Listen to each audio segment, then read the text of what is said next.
Okay, welcome to our latest edition of the Talks To series. This morning we are joined by Meryl Cooper, who's in Scotland currently. Morning, Meryl. And have we Morning. have we got you just before, just after an early morning run?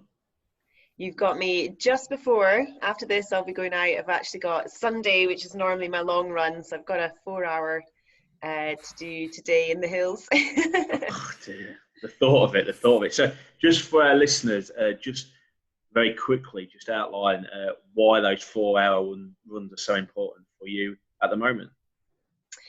So the sport that I do is ultra trail running. So my long runs that I go out and do are what I call specific endurance runs. They're really important. My training is when I go out and I test everything, my nutrition. I'll use poles if I'm training to be using the poles for mountain races. And yeah, I run out at the pace that I want to run and race my ultra races at. So yeah. So really good. I'm very lucky. I get to go to some amazing places in these runs. So today I'm exploring some new hills and mountains in Scotland. Awesome. Meryl, obviously, when you were growing up as a little girl, ultra running wasn't the top of your list of sports to do. Let's talk us through. Let's start right from the beginning. When you were growing up, were you good at sport? Did you participate in any particular sport, or how did it all turn out for you? So when I grew up on a farm, so we were playing sport outside all the time, I think. And probably in primary school, first kind of sport I started playing was a bit of football and a bit of netball. And then I remember sports day in primary 7, I must have grown into myself, and I seemed to win everything on that sports day, and it just gave me this massive boost. And I did actually then go into secondary school really geared up for sport and just basically signed up for anything and everything that was offered. So yeah, I found that I loved it. I found that I was quite naturally quite good at sports and would pick them up quite quickly. And yeah, I'd say dancing and also football were probably my main sports when I was younger. So kind of from primary school through secondary school. And then yeah, after that, I just, again in adulthood, I just was picking up sports all the time. So a bit of golf for the last few years, and when I was in Dubai, I loved the golf courses there and learning a bit of golf. Squash as well, basketball, played for a team basketball as well. So just yeah, I've dabbled in so many and just love all sports really. So when did ultra, and I've been reading saying that you started doing sort of 10Ks, 5Ks, 10Ks, and then ultra. I mean, I don't know about you, Stu, I physically can't get my head around thinking about I'm going out on a 4 hour training run or looking at what you're doing, 75K ultra marathons. Where did that come from, and how? I mean, it's clearly a big change between sort of, I don't know, a round of golf or 90 minutes in a football field to that kind of event. Yeah. I suppose there was a bit of a time where I gradually built up the distances. And it all happened in Dubai. There was an amazing group of trail runners, the Dubai trail runners, and we would go out and basically run the urban trails around Sports City in the desert there, and just gradually building up distance. Urban Ultra in Dubai do some great races, so also entered 30-kilometer trail races there. I think I actually did my first trail run in Dubai, of all places, which is probably quite hard to believe, but that's where I fell in love with it, and just gradually built up the distance over time. Started with some 10K races, and then half marathon, and then 30K, about a 30K trail race. And then I built up to 50K at Wadi B, which doesn't have, it's not too much elevation. It's about 1,500 meters, which is quite, not as mountainous as the ones that you go and do, obviously, in the Swiss Alps or in France and so on. So it was a good introduction. So yeah, that day I ran my first marathon and my first ultra marathon in the same day. Wowzers.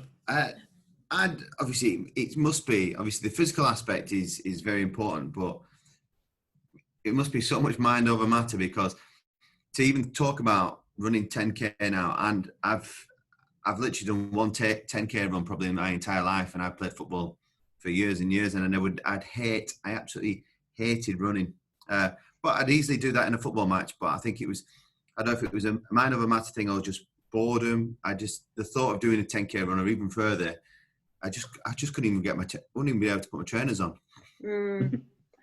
Yeah, no, I was there too. I remember actually, I can still remember like when running a 5K was hard, because it really wasn't that long ago for me. It was only probably in like 2016 where I didn't have any running fitness, or I was like dipping in and out of it. So I can still remember, that feeling of having to run a 5K and that's enough, and then building it up gradually to a 10K and so on. But I used to always say like, oh, I hate running. I only like running if I get to chase a ball. And that was, yes, I can't really believe it's changed so much. But it has. I think it's very addictive running, because there's always somewhere you can go and get a bit better. Very easy to see your progress if you stick at it. If you keep up the consistency, you really can see progress quickly. And you mentioned that it was only back in sort of 2016, so maybe 3.5 years ago, 4 years ago, that you really started taking it seriously. And you sit there now proudly wearing the Great Britain t-shirt. Talk us through that. I mean, that is a rapid rise to representing the nation. Yeah, no, I still can't really believe it myself either, but it's interesting. And I do think obviously as a PE teacher background, I really believe in multi-sport, like that fundamentals that you get from when you're younger. And I think I got them really, like, could develop them really well through, like, I'm really grateful my parents obviously chucked me into all kinds of sports, and also like growing up in the countryside and be able to literally run around outside all day and climb up trees, jump over stuff all day on the farm. So I think there's definitely a huge element of that. And then I suppose, because I have been used to playing sport so much, and nothing at a high level, that's something that was always just like chipping away a little bit at me. It's like I was always like, it was never that I got rejected from a top team, because I never trialed. I wasn't at that level where I was like trialing. I did trial for Scottish schools for football, but I wasn't good enough, and I know that. But I did get to go to trials, which was quite cool. But also, like like you were saying about mind over matter, I think when I was younger, I didn't have the mental side yet. I don't think it was quite there, and I think that's some people have it when they're young, which is amazing, but I don't think I did. So my performance was quite inconsistent. But yeah, just I think something for me is just consistency. I literally just gradually did a little bit more all the time. It was just over that time, it was probably this perfect chart going up of increasing the running and decreasing the football, because I was playing football about 4 times a week until 2018 in Dubai. So I was playing, Dubai Women's Football Association League. I was playing the 7-a-side league. I was playing the 11-a-side stuff. I was playing the mixed stuff. I was playing indoor fives, training. I was all the time just playing football. But then I was chatting with friends on a run the other day. It's like, yeah, I suppose I'm used to training every day. Like now I run every single day. I've only had 1 day off this year, and that was to fly back from Spain during coronavirus when we were locking down. So it's literally the one day I had off, and that's because I had to fly very all around the world to get back because there weren't flights. But I suppose for a number of years I've been used to and PE teaching, just being on my feet all day, then going home and playing sport all night. And so I think the endurance like was there, especially like just that being used to being on your legs for a long period of time. So I think it's interesting, like not sport specific running training. Yep. I've managed to get there in a very roundabout way. I think it's interesting because I've played with a few people that were athletes as well, but they found that football was so physically demanding and so easy to catch up injuries. You must be quite robust then in terms of the fact that you don't pick up injuries, because I played with lads that were sprinters and they were lightning fast, but as soon as they took a knock, that was it. They couldn't do anything for days, and then they stopped playing football because they wanted to focus on their running. So yeah, you've done pretty well then, considering the amount you're putting your body through and still playing a bit of football as well.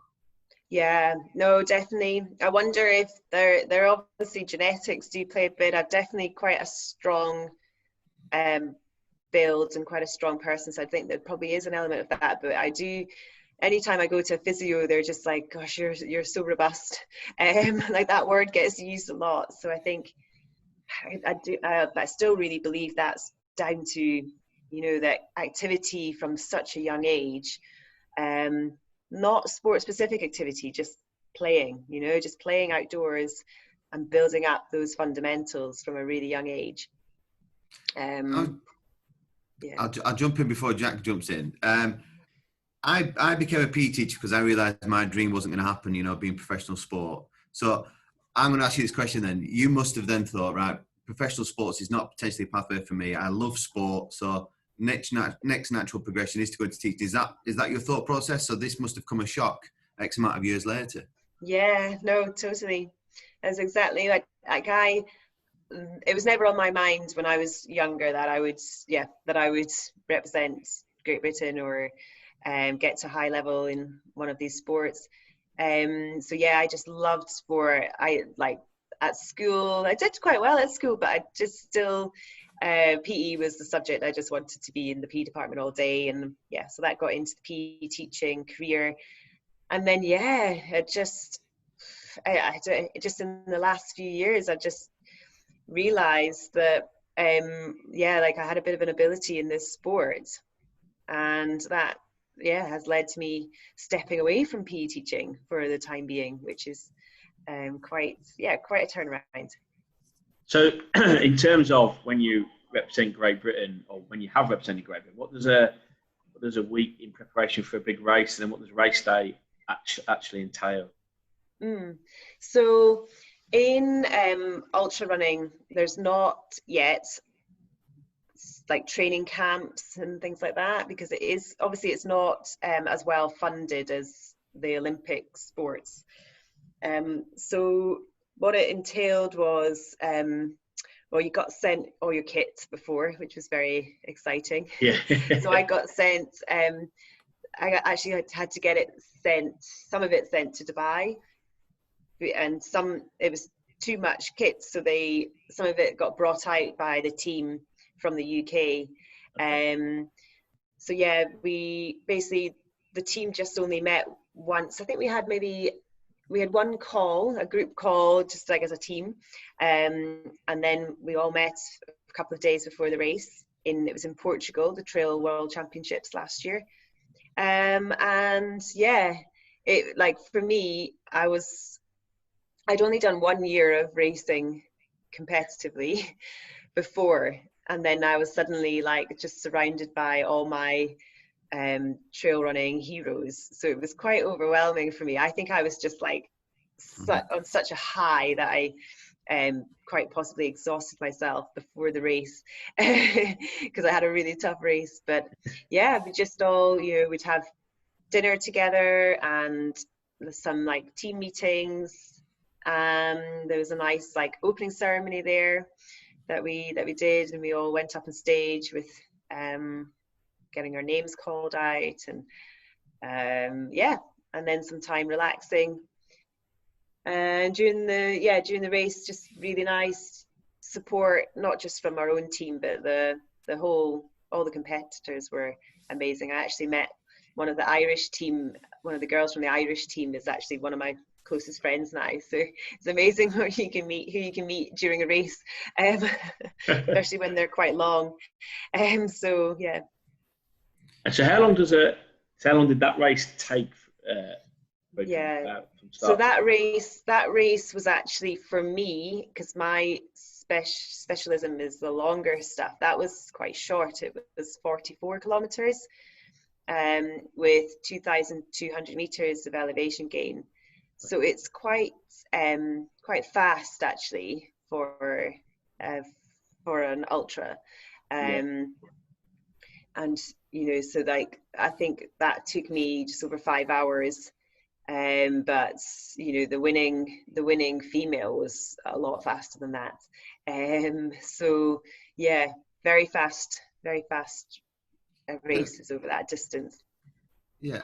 Can I take you back before you got selected for Great Britain? Because according to the information I read, you only ran 2 races, is that correct, before you then were selected? Yeah, so I'd ran. That must be amazing. Only 2 races and suddenly you're there. I know, it was just, yeah, it was crazy.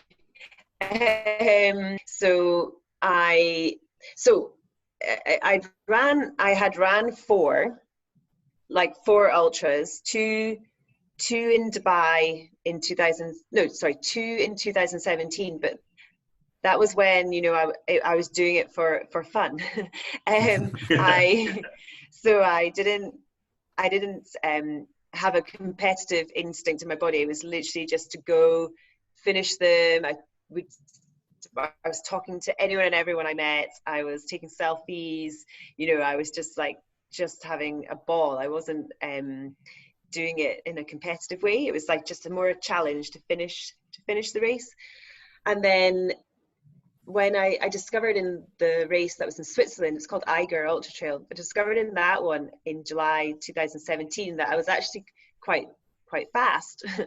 When I left my friend who I was running with for most of the race. I left him and just started running on my own. And in the race results, it gave you the splits that you were running each section. And my second half was up there in the top 10 overall, and I was like, okay, but that's because a lot of it was downhill, and I discovered that I was very good at the downhill technical running. And again, just from the sport background, my ability to run on trail and the scanning required, the spatial awareness, the balance, the agility is just there. So I was able to just fly and go really fast. So discovered there, and then I basically was like, okay, I think I really enjoyed that, and I think I've got a bit of ability, so I'm going to explore it. Next year I want to do another one, because obviously quite tied to the school holidays, so it was next summer. Decided I would do another one, but I wanted to race it properly and see if I could be competitive. So I entered one in Austria called Grossglockner, 75 kilometers, and I entered it, and I just basically, I think through a lack of experience, I just basically went out and led it from the beginning. So I was racing the whole race, going between first, second, and third position with 2 other girls, one of whom I had absolutely no idea at the time, and if I did know, I probably would have not ran alongside her, but she'd just come 8th at the World Championships. So the World Championships that I did in 2019, she was at them in 2018 and finished 8th in the world. So I had no idea, but anyway, I was running I was running alongside her for all of the race. Felt great. Sometimes I think when you don't know much, you do just run to how you feel, and I felt really great. So and I ended up winning that race, which was, I actually just won it in the last 10-15 minutes I managed to get into the lead. So literally just running back into the village, which is crazy because we were racing for over 11 hours. But to then for it to be that close was just crazy. So obviously that was an amazing experience, and then I just got a bit hooked. But I came back after that. I came back to Dubai College where I was teaching, and I basically said, you know, I've got this a feeling that I've got an ability here that I want to explore, and it's such a time-consuming sport, and obviously you're very restricted if you can only race during the school holidays. So I actually had asked my boss at the time for if I could maybe take a sabbatical, and in order to just test that, what I did was I entered another race. So I entered Ultra Trail Cape Town 65k over the Eid break. It was over the Eid weekend in like just, you know, early December time. Entered that, and I had a terrible start. I actually started it a bit late because I got my timing slightly wrong and ended up getting stuck at the back of everyone. So I never got to race with the other leading women because I was. Oh, so they do they stagger them then? So it's like elite women go, and then what, like normal competitors? Yeah, but at that time I wasn't, you know, considered elite at all. So I wasn't able to get into the front, and I ended up doing my warm up a bit too late and then tried to get in, but no one would let me go forward. So I was stuck behind about 300 people. And then, so that's such a slow process for everyone to go over the line. And it's not when you cross the line, it's just when it starts. So I had a lot of work to do to get caught up in that race, but managed to finish third.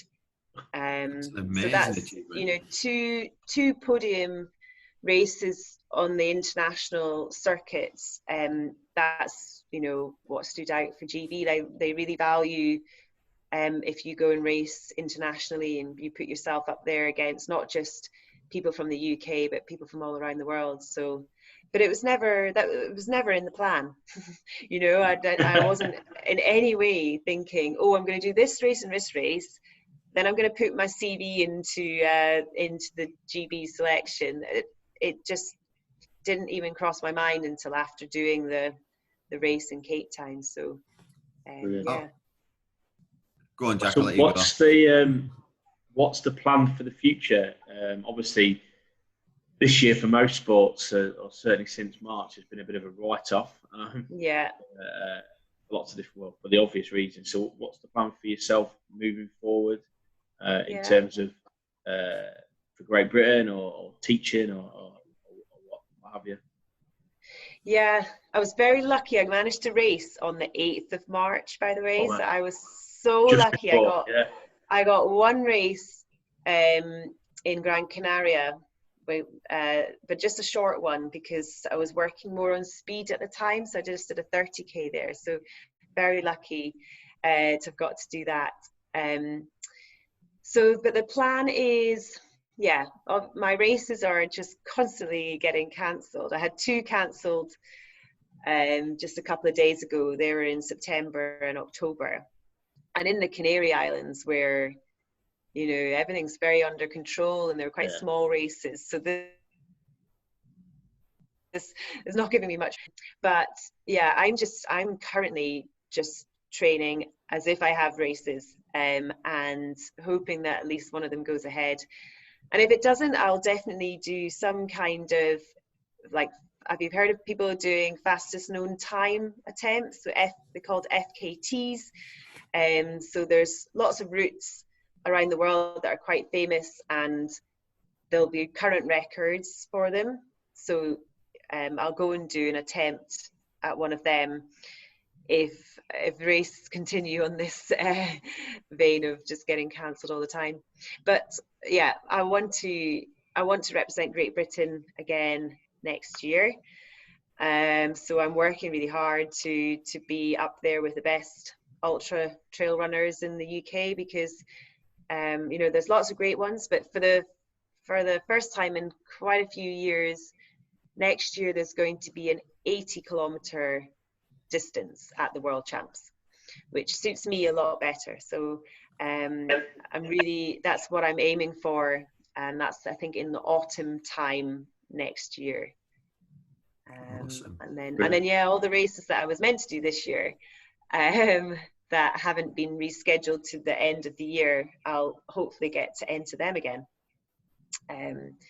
So yeah, there's a really big race that happens in, so it's kind of based around Chamonix in France. I don't know if either of you been there, but it's called Ultra Trail Mont Blanc, and that's kind of the pinnacle of ultra trail running. So I entered that last year. I did the 100-kilometer distance at it, and it is like the World Championships, because all the best runners are there.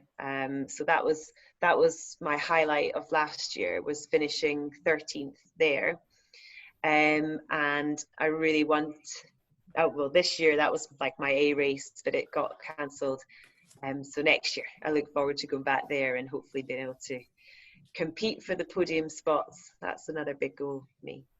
So from what I understand, you're currently on a sabbatical from Dubai College. Is that Mr. Lambert? Is that Mr. Lambert over there? Yeah. So they've been really good in supporting you, allowing you to go on sabbatical. And you're currently, I believe, in the next 2 days back to Spain for training? Yeah.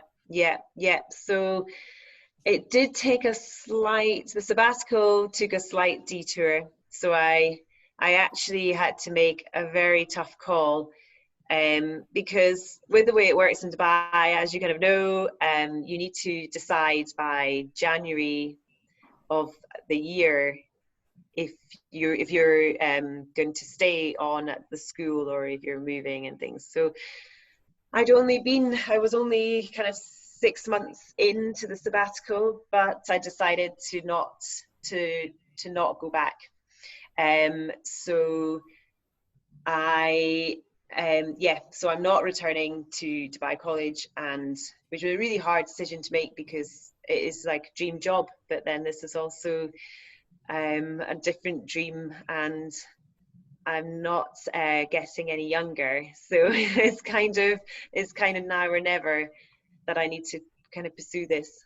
So life has taken quite a big change. I actually have picked up a part-time teaching job in Spain, in Gran Canaria, and so I'm heading back there and back to that in early September.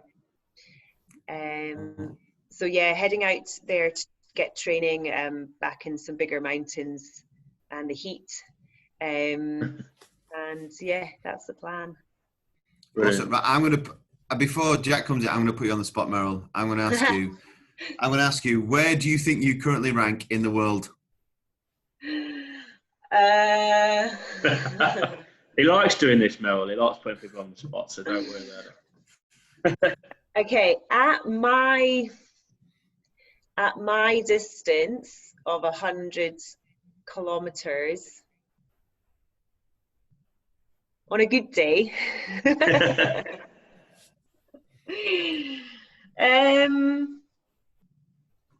I'd like to, probably not, my coach would probably be annoyed. I would definitely like to think I'm in the top 20, but maybe my coach would probably say higher. Really? Oh, I think Meryl's a bit too modest. I think you're easy. I think you're pushing towards top 10. Come on, Meryl, be honest. Yeah, no, probably that's where I think my coach would say I am. I mean, I still can't get over the fact that my distance is 100k and the short one's 30 or 40. As a cricketer, that's way out there. I can't fathom it. But I think you touched on it earlier, actually, and I know that my father was a PE teacher, so he was exactly the same. We always had a bat and a ball, or we were running, or whatever. Any youngsters out there in terms of sport, what advice do you give to your students about, not necessarily ultra running, because I think, like you say, it might be one of those sports that you just fall into, I guess. Yeah. But what would your advice be to anybody trying to make it to the very top, or at least do the very best they can? I do really think there's two parts, the physical and the mental, I think. So in terms of the physical, I'm such a believer that you don't have to, I know there's some sports you have to specialize really early, but I think you can get a huge benefit from doing a lot of different sports. Obviously, I know it depends on the sport. So there are some that you have to specialize a bit earlier for, but I just think you through experience like that, you will really develop your mental side of the sport, just from the different challenges that you get and the different experiences. So yeah, just basically don't be scared to do a variety of sports, and do what you enjoy in that moment, and what you really enjoy, because that's ultimately where you're going to work hard. Yeah. Beautiful. All I'll say just before you disappear is just a big thank you, because Lisa Campbell obviously put us in contact, and a big thank you. So if there's any athletes out there listening, you're Dubai based, get along to Ultimate Athletics. Did you do a bit of work with them, Meryl? Yeah, so back when I first moved to Dubai, I was out just doing a little bit of coaching with them, and what I love is that they're obviously got from tots to adults can go and train and compete, and I think that's just brilliant, because there's not many places where as an adult athlete you can go and have a good race. So yeah, they're really doing some brilliant work with tiny tots. Have you seen the wee tots that are doing the athletics there? We often send students down there from school, but I've never actually been down there when they've had a training session. Yeah, they just got right from tiny kids all the way up, and some really, really highly qualified coaches. So there's some brilliant work going on there. Absolutely. And I'm hoping to be working with some of their older athletes on the mindset and stuff in the next few weeks, which obviously I think is so important. So yeah, we're going to be looking at developing that kind of champion mindset with some of their youth athletes. Brilliant. Awesome. Well, before me and Stu go off and bang out a 20K now, they've inspired awesome, us. Guys. I know you're pumped now. in the 45-degree heat. I'd just like to say thanks again for giving us your time. All the very best for what goes on. And then maybe you should come back on and talk to us when you've become world number one or represented Great Britain again. Oh, thanks, guys. That's amazing. Yeah, thank you. Thanks for your time. Thank you, Meryl.